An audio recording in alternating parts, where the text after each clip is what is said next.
Hi guys, how are you doing? Біз бүгін міне past perfect жағына да келдік. Біздің сабақтарымыз ұнап жатса, методика ұнаса, сізге көмегі тиіп жатса, онда басқалармен де бөлісіп, біздің парақшада, топтарда пікір жазып, коммент жазып кетуді ұмытпаңыздар. Ал біз жалғастырамыз. Бүгін біз past perfect жағын өтетін боламыз, қарапайым тілмен түсіндіреміз.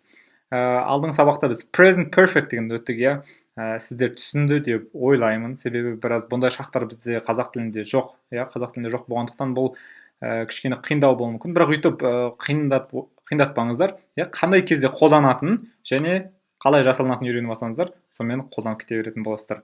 Бұл ауызекі тілде де кейбір сөйленеді, қолданылады. Енді past perfect бұл сирек қолданады, бірақ сонда да жазу кезінде өте жақсы шақ қолданатын болсаңыздар. Енді past perfect өтпес бұрын, past simple мен байланыстырып, кішкене ұқсатып өтетін боламыз. Past simple қалай жасалынады еді, қайтадан еске түсіру. Қысқаша, I did my homework. Мен үй тапсырмасын жасадым. Өткен шақта I did my homework. Немесе she finished her work. Ол өзінің жұмысын бітірді. Өткен шақта бір белгілі уақытта, мысалы work yesterday. Белгілі бір уақытта аяқталып қойған іс-әрекет. Ал енді бүгін біздің өтетіміз бұл past perfect. Бұл да өткен шақпен байланысты. Бірақ та past perfect дегеніміз бұл өткен шақтағы, мысалға I did my homework, өткен шақта, или she finished her work yesterday. Өткен шақта бір іс-әрекет. Соған дейін болған іс-әрекетті айтқан кезде қолданады. Енді біз қазақ тілінде бәрін өткен шақпен айта береміз, оның алдында болса да, оның алдында болса да, ал ағылшын тілінде осындай бір past perfect деген шақ бар. Бұл past perfect'ің жасалуы, біріншіден жасалуын үйренейік. Жасалуы қалай жасалынады?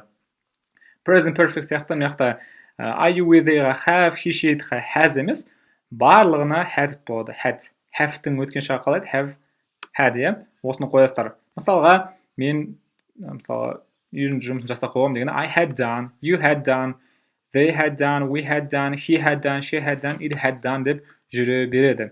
Енді мысал ретінде келтірейік, одан кейін нақты қай кезде қолданатынын түсіндіретін боламын. Мысалға, when I came home,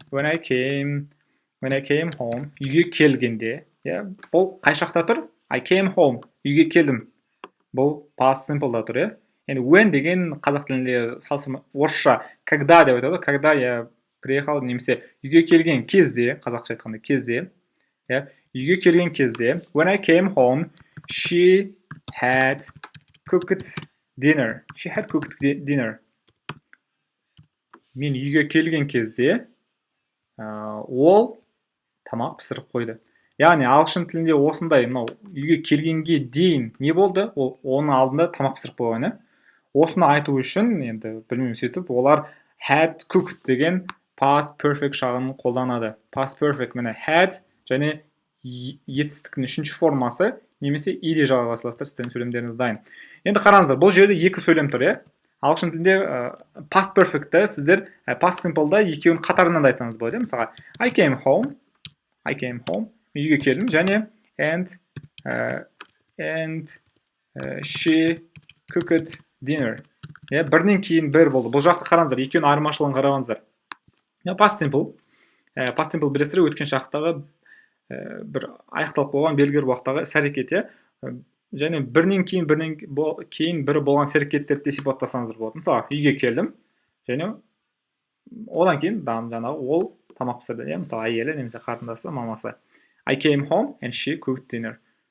Бірінші үйге келді, және одан кейін тамақ пісірді. Ал мына жерде қараңыздар, ол үйге келген кезде, she had cooked dinner. Ол тамақ пісіріп қойған, оның алдында пісіріп қойған ғой. Ол келмей тұрып тамақ пісіріп қойған. Сол кезде осындай нәрсені айтқан кезде past perfect'ті қолданасыздар. Мысалы, мен үйге келген кезде үйде тамақ дайын екен, мен әйелім тамақ пісіріп қойыпты деп айтқыңыз келген кезде сол пісіріп қойыпты деген шақ ағылшын тілінде had cooked болады ғой. Past perfect шағы болады. Енді осыны нақты қазір қай кезде қолданамыз, соның түрлерін түсіндірейін, қай кезде нақты қай кезде қолданатынымызды. Одан бұрын бірінші мына кестеге қараңыздар.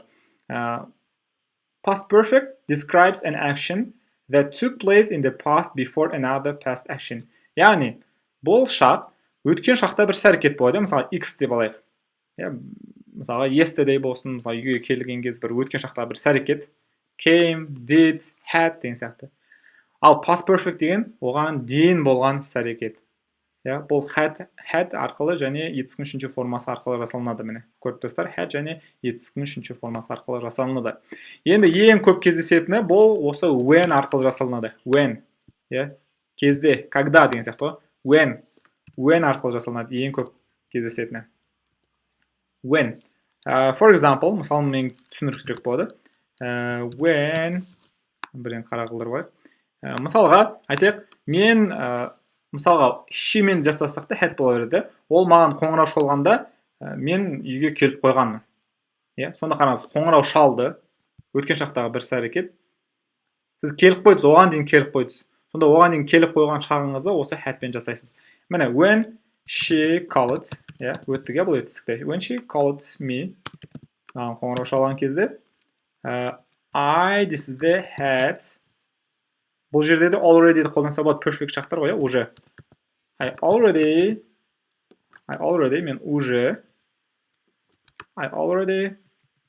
had already come back.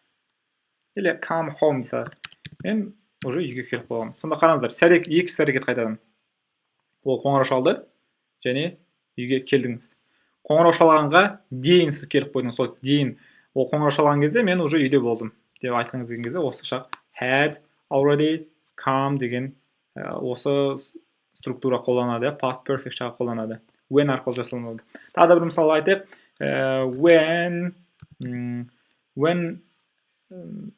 When he, немесе I мен жасалады. When I came home, мен үйге келген кезде, she had finished your homework. Мысалға, айтайын, қарындасым, мысалға, мен үйге келген кезде ол үй тапсырмасын жасап бітіріп қойған, аяқтап қойған.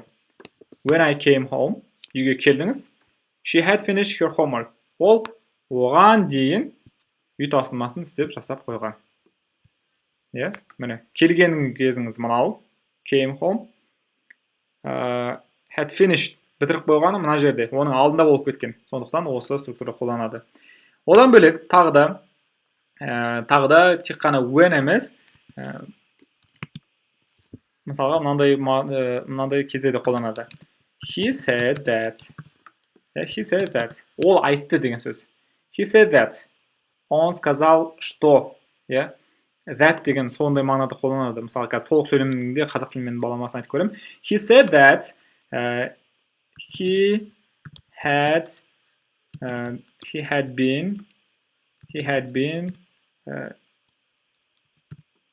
there, ол жерде many times. Мен perfect шағының тағы да бір сипаттайтын осы many times деген сөздер көп рет, қанша, қай кезде емес, нақты қанша рет болғандығын көрсетеді. Қараңыздар, осы жерде he said that. Ол айтты, he had been there many times. Ол жерде бірнеше рет болған. Ол жерде бірнеше рет болғанын айтты болды. Айтқанда тырнақшаға алып, екі нүкте қойып, айтты деп айтасыздар ғой. Сол кезде ол айтқанға дейін, ол айтты, қараңыздар. He said. He said. Ол оған дейін болып қойған. Ол жерде бірнеше рет болған. He said. Мына жерде айтқан жері болғаны, he had been there. Оған дейін ол болып қойған. Тағы да тура сол сияқты she told me деп айтсаңыз болады. She told me, айтып берді. Айтты ғой, say, айту. She told that, ол айтып берді. She told that, или she told me that қоспаса да болады негізі. She had passed, экзаменнан өту. Passed your exams. Яғни ол маған айтты. Ол экзаменнан өткендігін айтты. Экзаменнан өткен ғой, бірінші өтіп қойды экзаменнан. Одан кейін ол айтты. She told. Сонда told деген мына жерде болады, passed деген оның алдында болады. Сонда болады, мысалы айтады ғой, ол маған ол киноны көріп қойғандығын айтты. Қазір айтып жатса емес, бұрында айтты деген кезде оған дейін болса. She told me that she had passed her exams. Ол өзінің экзаменін тапсырып қойғандығын айтты. Осы кезде қолданады. Одан кейін тағы да бір кезі бар, ол by деген by, белгілі бір уақытты айтқан кезде. Белгілі бір уақытты айтқан кезде. Мысалға айтайын. I had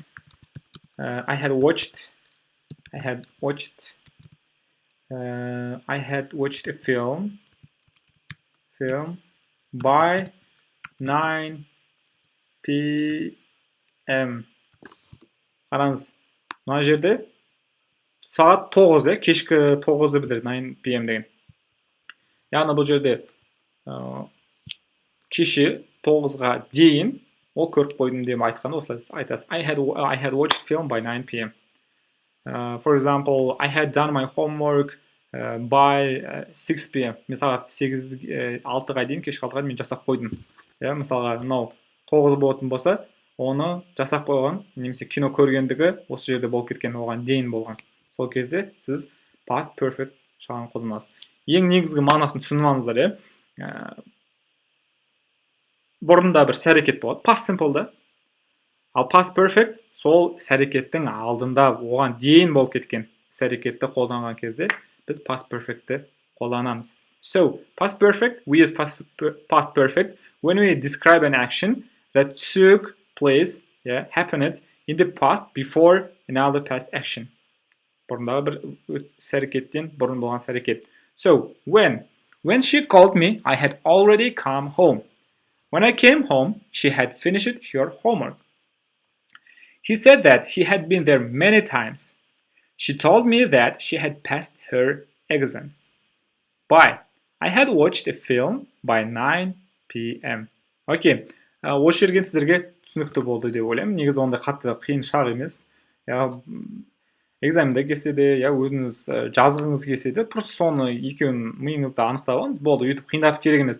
Бұрынғы өткен шақта болған іс-әрекетке дейін болған іс-әрекет айтқан кезде осы хәтті қолданасыздар. Просто мынау осындай сөйлем үлгілері ғой, былай айтқанда. Осыған неше түрлі етістіктерді қойып айта беріңіздер, жаза беріңіздер, одан кейін проблема болмайды. Просто бірінші рет көрген кезде бір қиын сияқты, ондай жоқ қой, миыма кірмейді ғой деген сияқты болады. Бірақ көбірек айтқан сайын, ол нормальный нәрсе екені көрінеді. Сондықтан қиындатпай көбірек практика жасаңыздар енді.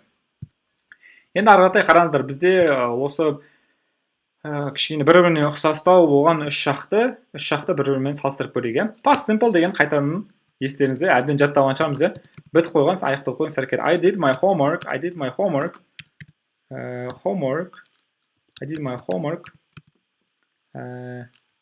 homework yesterday. Мен кеше жастадым. Бұл аяқталып қойған іс-әрекет.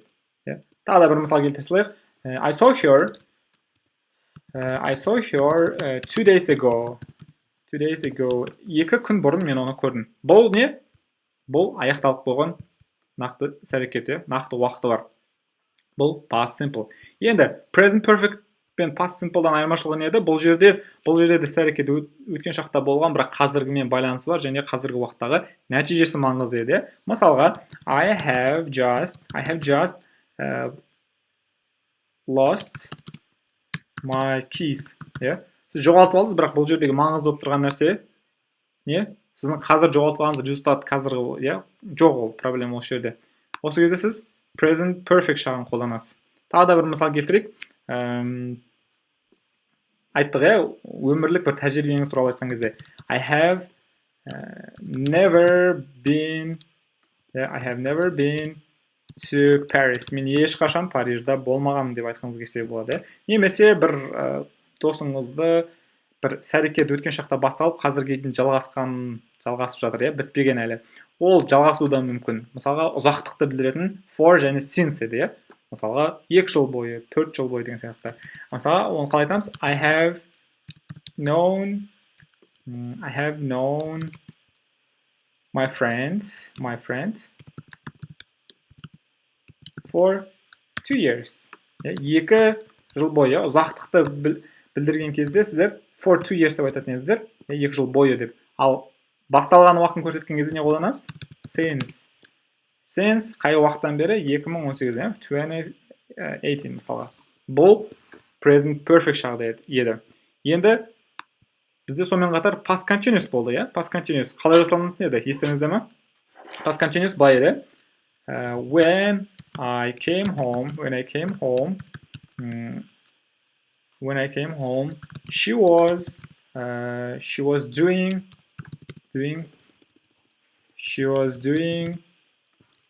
ол үй тапсырмасын істеп жатты деп айтқымыз келсе, she was doing her homework. Қараңыз, бұның айырмашылығы past continuous, иә, бұл. Өткен шақта созылып жатқан, жалғасып жатқан бір әрекет. Сіз үйге келдіңіз, келген кезде, тура сол келіп қалған кезде не болып жатты? Was doing your homework, was were және етіске ing жалғас. Бұл жерде жалғасып жатты мына әрекет. Мысалға көп қой, мысалы мен университетке бара жатқан кезде досымды көріп қалдым. Бара жатқаныңыз созылыңқы әрекетті көріп қалғаныңыз, оны бөлді, қысқа бір әрекет. Немесе мен ұйықтап жатқан кезде досым қоңырау шалды. When I was sleeping, when my friend called, I was sleeping деп келтіресіздер. Оған да көбірек мысалдар керек енді. Енді past perfect-қа, бүгін өтіп жатқанымыз ол past perfect. Бұл жақта да бір әрекет бар, өткен шақта. When I came. Енді айырмашылығын қараңыз. When I came home. Үйге келген кезде, мынау болып жатты, сол кезде жалғасып жатты. Мынау бұрында аяқталып қойған әрекет. Мына жерде вообще қазіргі уақыттағы нәтижесі маңызды. Ал мына жерде осы өткен шақта келдіңіз, сол кезде жалғасып жатпайды, не болады? Оған дейін болып қою керек әрекет. When I came home, I had my sister had жалғаймыз, had already done homework. Осы homeworkпен жасай берейік, бәрін түсінікті үшін. When I came home, my sister had already done. Міне, бізге қазір бүгін өтіп жатқанымыз осы. Үйге келдіңіз, оған дейін үй тапсырмасын істеп қойған, жасап қойған, аяқталып қойған. Былайша айтқанда, present perfect-ның айырмашылығы бұл қазіргі уақытқа дейін аяқталып қойған нәтижесі болса, мына жерде өткен шақтағы бір әрекетке дейін аяқталып қойған бір әрекет. Осы кезде біз past perfect шағын қолданамыз. Міне, бүгін өткен past perfect. So, past simple. It's finished action in certain time. It has a certain time. Бір белгілі уақыты бар. I did my homework yesterday. I saw her 2 days ago. Present perfect. It is an action which started in the past and has a result in present. Бұрында басталған қазіргі уақыттағы нәтижесі бар. I have just lost my keys. I have never been to Paris. I have known my friend for 2 years. Бұрында басталды, танысқаныңыз қазір 2 жыл болды білгеніңізге. I have known my friend since 2018. Past continuous. We use past continuous when we talk about 2 actions. One action is long action and the second is short action. When the short action interrupts long action. Бір созылып жатқан әрекетті бір қысқа бір әрекет бөлген кезде осы past continuous'ты қолданамыз, яғни өткен шақтағы бір болып жатқан әрекет. Present continuous сияқты бірақ өткен шақта. But when we use past perfect, when we talk about the actions, past action which happened before another past action. Бұрындағы бір әрекетке дейін болған бір әрекет туралы сөз еткен кезде past perfect қолданамыз. Болды. Бұдан қиындатып керек емес ары қарай. Окей, мына жақта уже сіздерге мысалдарын беріп кеттім ғой, мысалдарын беріп кеттім. Сонымен мына жақта еске түсіріп өтеміз бе? Қандай кездер болды?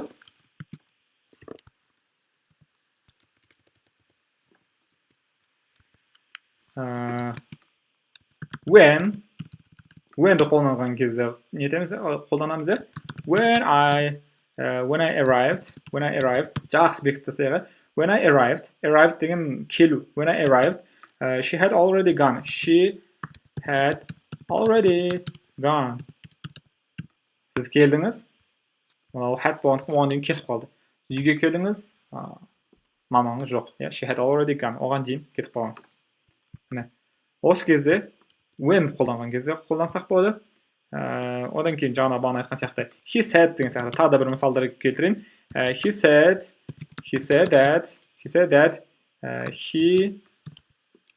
that he had won the competition.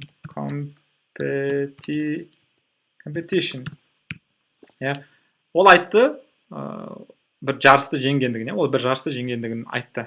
Ол айтты ғой өткен шақта, оған дейін ол жеңіп қойған осы жерде. Сол сияқты тағы да бір сөздер бар. I found, сөздік қорын байыта беруге болады. I found out that. Бұл I found out деген мен анықтадым деген сөз. Find деген негізі табу ғой. I found out. Я определил, немесе айтады ғой, мен анықтадым. I found out that I had forgotten, forgotten. Етістіктің үш формасын жаттаңыздар. Қайта айтам, жаттап алыңыздар. I found out that I had forgotten my phone. Қараңыздар, ол found out past simple'да тұр, өткен шақта. Ол анықтады, түсінді бұл айтқанда. Енді түсінді, оған дейін телефонын ұмытып кеткендігін түсінді, анықтады. So I found out that I had forgotten my phone. Or for example, I found out that he lied me. Мен ол маған өтірік айтқандығын анықтадым. I found out that it was wrong. Мен ол өтірік екенін I found out that the competition had passed. Бір жарыстың өтіп кеткендігін таптым. Түсінді, бірақ оған дейін жарыс өтіп кеткен. Так, сонымен және тағы да үшіншісі болды. Ол үшіншісі by мен жасалынатын еді, by. Мысалға тағы бір мысал келтірейік. I had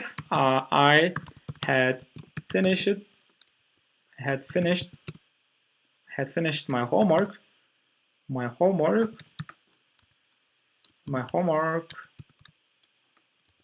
by 9 p.m. Мен сағат 9-ға дейін, кеше 9-ға дейін ол бітіріп қойған, аяқтап қойған. Осы кезде қолдансаңыздар болады. Енді болымсыз түрін қалай жасаймыз деген сұраққа келсек, had'тың алдына дан кейін not жалғай саласыздар. Hadn't. For example, I hadn't done my homework. We hadn't done. Had not'ты жалғай саласыздар болды. Бір мысал келтірейік. For example, қайтадан when мен әбден жасалады. When they мен жасасақ та, when they arrived, олар келген кезде, arrive бір жерге келу. When they arrived, we hadn't finished our conversation. We hadn't finished our conversation. Conversation деген разговор, сөйлеу, әңгімемізді аяқтамадық, Олар келді. Бірақ оған дейін олар әлі аяқтаған жоқ болатын, Әлі аяқтамаған. We hadn't finished our conversation. Hadn't. Not жалғай салдыр болды. We hadn't finished our conversation. Мысалы, he said пен айтатын болсақ, he said that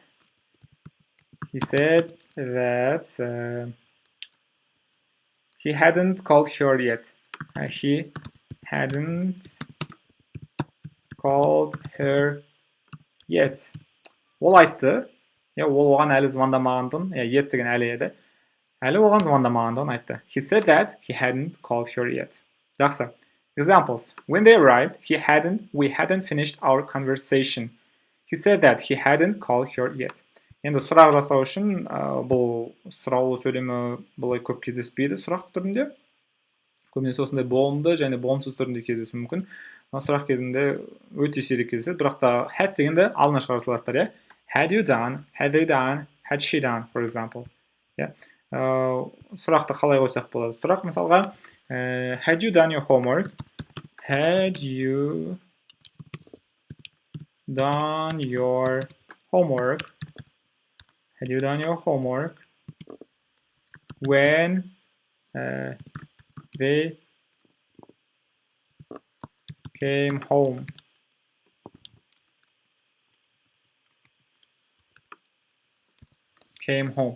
Қараңыз, had you done your homework when they came home? Олар үйге келген кезде, when they came home. Оған дейін жасап қойдың ба? Had you done your homework? Оған дейін деп айтып отырмас үшін осыны қолдансаңыздар болады. Енді сіздер өздеріңіз тапсырма ретінде де берем. Одан бөлекте чатта былай жазсаңыздар болады. When my parents came home, I had. Не істедіңіздер оған дейін? Ата-анам келген кезде оған дейін не істеп қойдыңыздар? For example, when my parents came home, I had already cleaned it. I had already vacuumed everywhere. Барлық жерде присутствовать қойғанмын. Деген сияқты сөйлемдер жазсаңыздар болады. Мына жақтан тек қана parents емес, сіздер достарыңыз, when my friend came, when my sister came депті мына жақ басқа етістікте қойып айтсаңыздар болады. Мысалға, when my parents woke up, оянған кезде, оған дейін мысалы күшті сюрприз жасап қойсаңыздар болады. I had prepared surprise, present for example. Or my best friend told me that деп бастайсыздар. Мен досым айтты. Не деп айтты? My best friend told me that бағанағы сияқты бір оған дейін болған бір іс-әрекетті сипаттайсыздар. My best friend told me that he had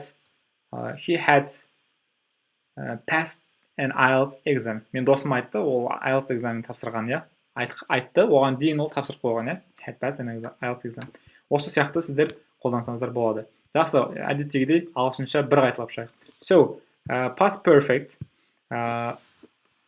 So what's the difference between past simple and past perfect? Past simple it is finished action. For example, I did my homework. She finished her work yesterday. Past perfect. When I came home, she had cooked dinner. For example, so she had cooked dinner. It's the first action. And then I came. I came home and she cooked dinner. It is past simple. Өткен шақ болған кезде бірінен кейін бірін айта берсеңіз болады, проблема жоқ.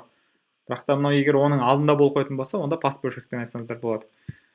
Next, past perfect, we add had and third form of verb or ed. I had done, she had done, we had done, they had done. For example, so exactly when we use past perfect, we use past perfect when we describe an action that took place in the past before another past action. Бұрында бір өткен шақтағы іс-әрекетке дейін болған бір іс-әрекетті сипаттаған кезде қолданамыз. So, first, when we used when, when she called me, I had already come home. When I came home, she had finished her homework. He said that he had been there many times. She told me that she had passed her exams. Or we can use by. I had watched a film by 9 p.m. Okay, next. So here are the four tenses, past simple, present perfect, past continuous, and past perfect. Past simple, I did my homework yesterday. It's exact time. I saw her 2 days ago. Exact time, нақты уақыт. Present perfect, I have just lost my keys. Уақыт маңызды емес. I have never been to Paris. Уақыт маңызды емес, результат маңызды, бірақ іс-әрекет бұрыннан бері жалғасып кеткен. I have known my friend for 2 years. Қаншалықты ұзақ екені маңызды. Қай кезден бері, бірақ нақты бір қай кезде болған маңызды емес бұл жерде. Past continuous. When I came home, she was doing her homework. The main thing is that the action was happening at exact time in the past. Өткен шақта белгілі бір уақытта болып жатқан іс-әрекет, келіп қалған кездегі болып жатқан іс-әрекет. Past perfect. When I came home, my sister had already done homework. Үйге келген кезде, оған дейін үй жұмысын жасап қойды. So next, when we use past perfect, so again to revise it, when we use when I arrived, she had already gone. Second, she said that he had won the competition. I found out that I had forgotten my phone. I had finished my homework by 9 p.m. In the negative form, we add not after had. I hadn't. You hadn't done. We hadn't done. They hadn't done. He hadn't done. She hadn't done. It hadn't done. And examples, when they arrived, we hadn't finished our conversation. He said that he hadn't called her yet. And the question, we just put the first had, then subject and verb. Third form of verb. Had you done your homework when they came home? And here's the homework that you have to do. And міне, past perfect жалпы осы, өткен шақтағы бір іс-әрекетке дейін болған іс-әрекет болған кезде қолданасыздар. Had және етістіктің үшінші формасы немесе ed жалғайсыздар. мына жақта былай кесте сияқты сызығын көрсетіп қойдым. Осыған қарап қолдансаңыздар болады. Міне формулалары. Бұны жаңа сіздерге айттым ғой. Бізде жоқ қой, қандай бұл шатастырып, ол емес, сіздер тек алыңыздар да мынаған бірнеше мысалдар жазып тастасаңыздар, мен бергеннен бөлек тура сол сөйлем үлгілеріне салып басқа етістіктерді қоя беріңіздер. Бұл сол кезде сіздер табиғи жолға келіп түсіне бастайсыздар, ол неге ол солай болған, неге солай қолданатындығын. Жақсы, сіздерге бұл сабағым өте пайдалы болды деп ойлаймын. Егер де ұнаса, методика ұнаса, өте пайдалы болса, онда достарыңызбен бөлісіңіздер, комментарий жазыңыздар. Ол біздерге өте пайдасын тигізеді, бізге өте жақсы қолдау. Thanks for your support, for your attention. Сіздердің support қолдауларыңызға және attention, внимание, көңілдеріңізге, көңіл аударғандарыңызға, назар аударғандарыңызға рахмет. Okay, see you next lesson.